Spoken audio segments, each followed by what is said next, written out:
Hello बच्चों, welcome to my channel study of the science. कैसे हो आप सब? आई होप कि आप सब अच्छे हो और आपकी पढ़ाई भी एकदम फैंटास्टिक चल रही है। शुरू करते हैं आज का लेक्चर। देखिए, प्रीवियस लेक्चर में हम जो है हमारी केमिस्ट्री 9th क्लास की केमिस्ट्री को कंप्लीट कर चुके हैं। अब इस लेक्चर में हम शुरू करने वाले हैं हमारी 9th क्लास की बायोलॉजी के चैप्टर 1 यानी कि the fundamental unit of life. ठीक है, तो बायोलॉजी को स्टार्ट कर रहे हैं और कर रहे हैं पहले चैप्टर से यानी कि सेल से। ठीक है, अब है चैप्टर का नाम फंडामेंटल यूनिट ऑफ लाइफ।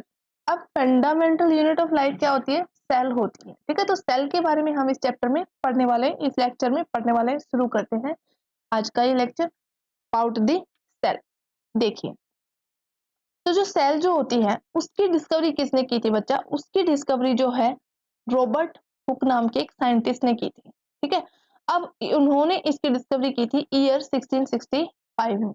इन्होंने क्या किया था, एक ट्री की जो बार्क होती है ना, बार्क समझते हो, यानी कि ये जो पेड़ होता है इस तरह से, इसके यहाँ पर इसके तने पर जो कह सकते हैं जो हार्ड डार्क और कह सकते हैं एक तरह से डेड जो पोर्शन होता है, छाल जिसे हम बोलते हैं पेड़ की छाल, वही क्या होता है उसका बार्क होता है। तो इसी बार्क की उन्होंने क्या की थी, एक थिन स्लाइस ली थी और फिर उसको क्या किया था, थिन स्लाइस ऑफ कोक को उन्होंने एग्जामिन किया था। तो एग्जामिन करने पर उसको कह सकते हैं स्टडी करने पर इन्होंने क्या पाया कि एक कोर्क का स्ट्रक्चर बिल्कुल वैसा है जैसे कह सकते हैं एक स्ट्रक्चर किसका हो, हनीकॉम्ब का। यानी कि इन्होंने देखा कि एक कोर्क का जो स्ट्रक्चर है वो एक मधुमक्खी के छत्ते से मिलता जुलता है। ठीक है, जैसे मधुमक्खी के छत्ते में क्या होते हैं, छोटे छोटे कंपार्टमेंट होते हैं ना, ऐसे ही एक जो कोर्क जो होती है उसमें भी क्या होते हैं बच्चा, छोटे छोटे इस तरह के कंपार्टमेंट होते हैं। ठीक है, तो इन्होंने पाया कि जो सेल का जो स्ट्रक्चर है, यानी कि ये जो छोटे छोटे कंपार्टमेंट कोक के, वो हनी के छत्ते से बिल्कुल मिलते जुलते हैं। और इन्हीं लिटिल लिटिल कंपार्टमेंट्स को उन्होंने क्या नाम दिया था, उन्होंने उसको सेल कहा था। ठीक है, और ये जो सेल है वो किससे लिया गया है, वो लैटिन वर्ड है, यानी कि लैटिन भाषा से लिया गया है जिसका मतलब क्या होता है, लिटिल रूम, यानी कि छोटा सा कमरा। ठीक है, तो यहाँ से सेल की डिस्कवरी हुई और आज तक हम देख रहे हैं हमारी बायोलॉजी में सेल का ही यूज किया जा रहा है। ठीक है, अब देखते हैं आगे, what are the living organism made up of, यानी कि ये जो लिविंग ऑर्गेनिजम्स हैं वो किससे बने हुए होते हैं। ठीक है, देखो इसके लिए यहाँ पर इन्होंने एक एक्टिविटी भी दे रखी है। क्या कह रहे हैं ये, कि इन्होंने क्या किया, देखो जो होता है ना अनियन जो होता है, बल्ब जो कह सकते हैं अनियन बल्ब, यानी कि कह सकते हैं हमारी नॉर्मल भाषा में प्याज जिसे हम बोलते हैं, तो प्याज के उन्होंने क्या लिया, एक स्लाइस को ले लिया। ठीक है, अब उसकी एक स्लाइस को, आपने अगर कभी कच्चा प्याज खाया हो तो जब हम उसको खाते हैं कई बार या फिर उसको काटते हैं, तो उस टाइम पर आप देखते हो कि वो जो प्याज की स्लाइस होती है तो उसकी इनर साइड्स पे हम कह सकते हैं एक बहुत ही पतली थिन लेयर जो होती है उसकी उतरती है, जो कि कह सकते हैं मोस्टली ट्रांसपेरेंट होती है या फिर पार्शली ट्रांसपेरेंट होती है। तो ये कह रहे हैं कि उन्होंने इसी स्लाइस को क्या किया है, उसी को पील ऑफ किया है, यानी कि उसकी जो स्किन है, अंदर की जो साइड की जो स्किन है उसको क्या कर दिया उन्होंने, पील ऑफ कर दिया, उतार लिया। फिर उन्होंने क्या किया, उसको तुरंत से वॉच ग्लास में जिसमें पानी रखा हुआ था उसमें डाल दिया। क्यों डाल दिया? ताकि वो फोल्ड ना हो, वो सूखे ना, और सूख कर क्या हो जाएगी, कॉन्ट्रैक्ट हो जाएगी, जिससे कह सकते हैं उसका उसके अंदर जो भी इन्होंने एग्जामिन करना वो अच्छे से नहीं देख पाएंगे, उसमें रिंकल्स आ जाएंगे। इसलिए उसको क्या किया, पानी से भरी हुई एक वॉच ग्लास में तुरंत इन्होंने उसको वहां पर रख दिया। फिर जब इसकी स्टडी की गई, कह सकते हैं इस थिन स्लाइस की, ये कह सकते हैं ये जो स्किन है इसकी, इसकी स्टडी की गई, तो उन्होंने पाया कि इसका जो स्ट्रक्चर है वो बिल्कुल वैसा है जैसे कि एक हनीकॉम्ब का होता है। देखिए आप डायग्राम में देख पा रहे हैं, ये जो स्ट्रक्चर जो यहाँ पर इन्होंने कंपाउंड माइक्रोस्कोप में उसको देखा था, उस कह सकते हैं उस अनियन की पील ऑफ को, जो एपिडर्मिस थी, जो इनर लेयर थी, उसको एग्जामिन किया तो उसका स्ट्रक्चर कुछ ऐसा मिला।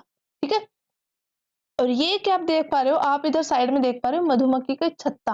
ठीक है, आप देख पा रहे हो जैसे मधुमक्खी के छत्ते में छोटे छोटे लिटिल लिटिल कंपार्टमेंट्स है ना, छोटे छोटे बॉक्सेस हैं, वैसे ही आप सेल के स्ट्रक्चर में भी देख पा रहे हो, सेल के स्ट्रक्चर में भी क्या है, छोटे छोटे लिटिल लिटिल कंपार्टमेंट्स हैं। ठीक है, इसीलिए इसका जो कह सकते हैं कंपैरिजन वो हनी कॉम्ब यानी कि मधुमक्खी के छत्ते से किया गया है। ठीक है, समझ में आया? आगे बढ़ते हैं। आगे वो क्या कह रहा है कि ये जो स्ट्रक्चर जो है वो क्या है, दिखने में बिल्कुल एक दूसरे के सिमिलर लगते हैं। ठीक है, अब जैसे कि मधुमक्खी की छोटी-छोटी जो कंपार्टमेंट होते हैं वो हमें सारे क्या दिखते हैं? एक जैसे ही दिखाई देते हैं। और ये सारे ही मिलकर क्या करते हैं? उस पूरे अनियन बल्ब की फॉर्मेशन करते हैं, ठीक है? अब यहाँ पर वो क्या कहना चाह रहा है कि ये जो छोटे-छोटे स्ट्रक्चर्स हैं, जो मिलकर पूरे अनियन बल्ब की फॉर्मेशन कर रहे हैं, एक तरह से ये क्या है उसके बेसिक बिल्डिंग ब्लॉक्स यूनिट है ना? जैसे कह सकते हैं हमने कह सकते हैं एटम के चैप्टर में पढ़ा था कि atom are the building blocks of matter. जैसे मैटर का बिल्डिंग ब्लॉक क्या है? एटम है। और ऐसे ही एक बिल्डिंग की अगर हम बात करते हैं तो उसका बिल्डिंग ब्लॉक क्या होता है? वो छोटी सी ईंट, है ना? वो जो लिटिल ब्रिक है जो अपने आप को बार-बार कह सकते हैं क्या करती है? बार-बार रिवाइज़ करती है और फिर उस पूरे कह सकते हैं उससे पूरे घर की जो फॉर्मेशन हो जाती है। सेम इसी तरह से एटम से मैटर की फॉर्मेशन होती है। इसी तरह से ये जो छोटे-छोटे कंपार्टमेंट्स हैं, ये क्या हैं? ये सेल के, ये पूरे ऑर्गेनिज्म के क्या हैं बेटा? बिल्डिंग यूनिट्स हैं। यानी कि वो छोटी यूनिट जिससे कह सकते हैं पूरा स्ट्रक्चर बना हुआ है और इन्हीं स्ट्रक्चर्स को क्या नाम दिया गया है? सेल नाम दिया गया है। ठीक है? मतलब क्या है कहने का सीधा मतलब ये है जैसे ईंट से पूरा घर बनता है वैसे ही इन्हीं सेल से एक पूरा ऑर्गेनिज्म बनता है, यानी कि एक पूरा लिविंग बीइंग्स बनते हैं। ठीक है? वो किससे बनते हैं? एक सेल से ही बनते हैं। अब हम देख रहे हैं सेल के बारे में थोड़ा-सा ये जान लेते हैं कौन-कौन से जो साइंटिस्ट आए थे, उन्होंने किस तरह से और कैसे इनके बारे में सेल के बारे में बताया था। तो देखिए ये तो हम पढ़ ही चुके हैं कि सबसे पहले सेल के बारे में किसने बताया था? सबसे पहले सेल के बारे में बताया था रॉबर्ट हुक ने, ठीक है? और उन्होंने जो सेल की डिस्कवरी की थी वो किससे की थी?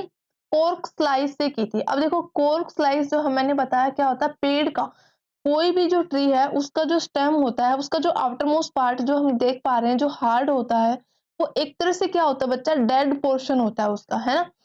तो यानी कि रॉबर्ट हुक ने कैसी सेल की डिस्कवरी की थी? उन्होंने एक डेड सेल की डिस्कवरी की थी, ठीक है? लेकिन इसके बाद जो एक और साइंटिस्ट आए जिनका नाम क्या है? लीवन हुक। वो कब आए थे? 1674 में।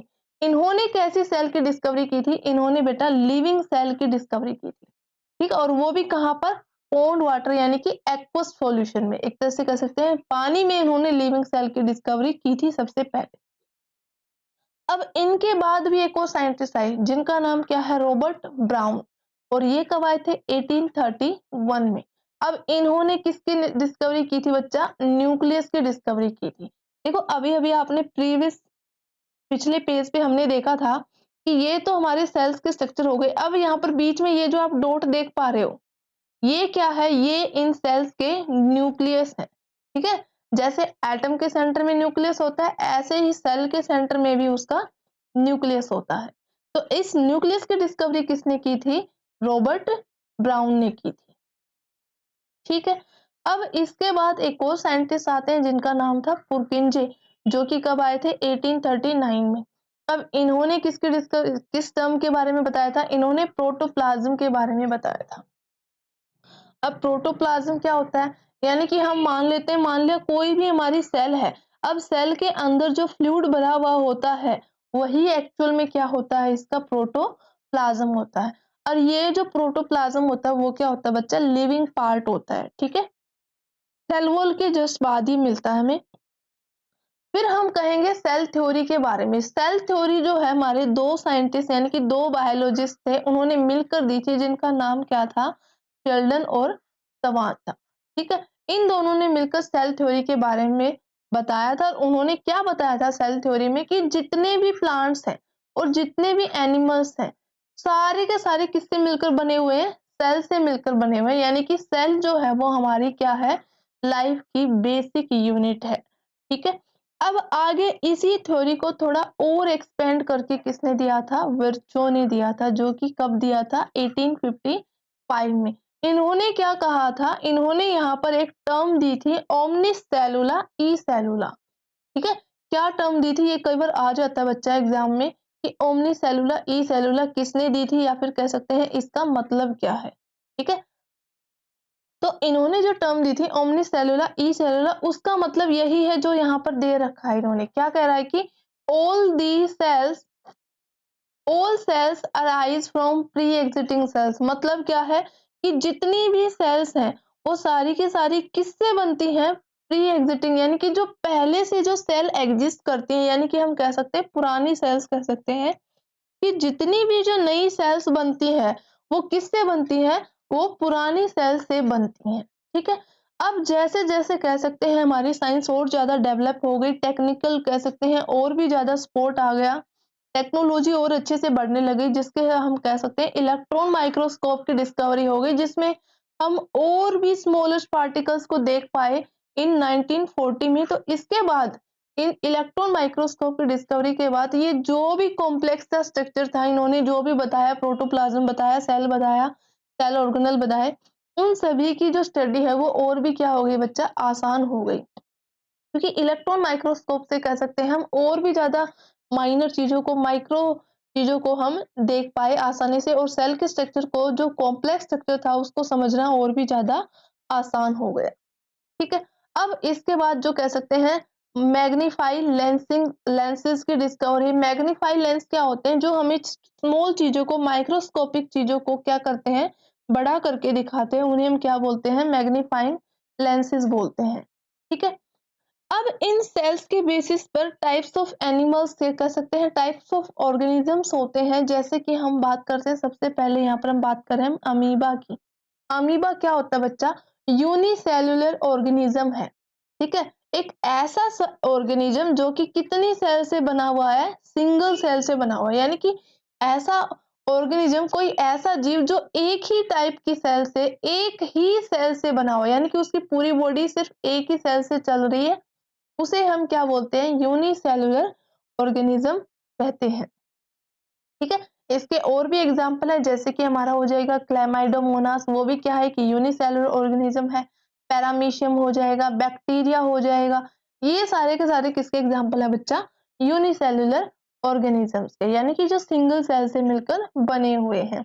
ऐसे ही अगर कोई दो सेल से मिलकर बना हुआ है तो वो क्या हो जाएगा, बाई सेलुलर ऑर्गेनिज्म। ठीक है, अब अगर मान लो कोई ऐसा ऑर्गेनिज्म है, कोई ऐसा लिविंग बीइंग है जो कि बहुत सारी सेल से मिलकर बना हुआ है, तो उस केस में हम उसको क्या बोलेंगे, उसको हम बोलेंगे मल्टी सेलुलर ऑर्गेनिज्म, यानी कि जो बहुत सारी सेलों से मिलकर बना हुआ है। अब ये बहुत सारी कितनी भी हो सकती है, लाखों हो सकती है, करोड़ों हो सकती है, हजार हो सकती है, 100 हो सकती है, कितनी भी हो सकती है। ठीक है, तो उसको हम क्या बोलेंगे, मल्टी सेलुलर ऑर्गेनिज्म। अब इसके एग्जाम्पल क्या हो जाएंगे, कुछ फंजाई हो जाएंगी, या फिर जितने भी प्लांट्स हैं वो सारे के सारे क्या है, मल्टी सेलुलर में आते हैं। जितने भी एनिमल्स हैं, इवन हम ह्यूमंस भी किस में आते हैं, हम मल्टी सेलुलर ऑर्गेनिज्म में आते हैं। ठीक है, तो ये हो गया हमारा आज का लेक्चर, जिसमें हमने सेल, सेल की डिस्कवरी, सेल थ्योरी, उनके साइंटिस्ट वगैरह के बारे में हमने पढ़ा। बाकी हम पढ़ने वाले हैं अगले लेक्चर में, तो मिलते हैं आपसे अगले लेक्चर में। तब तक आप पढ़ते रहिए, खुश रहिए और मस्त रहिए। थैंक यू, धन्यवाद।